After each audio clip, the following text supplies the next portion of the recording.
Not trusting is an altered state of being, and it is not our natural way of existing in this world.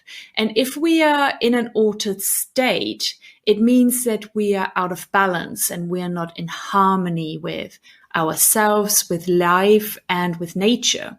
So our systems are out of whack, so to say, and we are actually in survival mode. That's what happens when we are distrusting.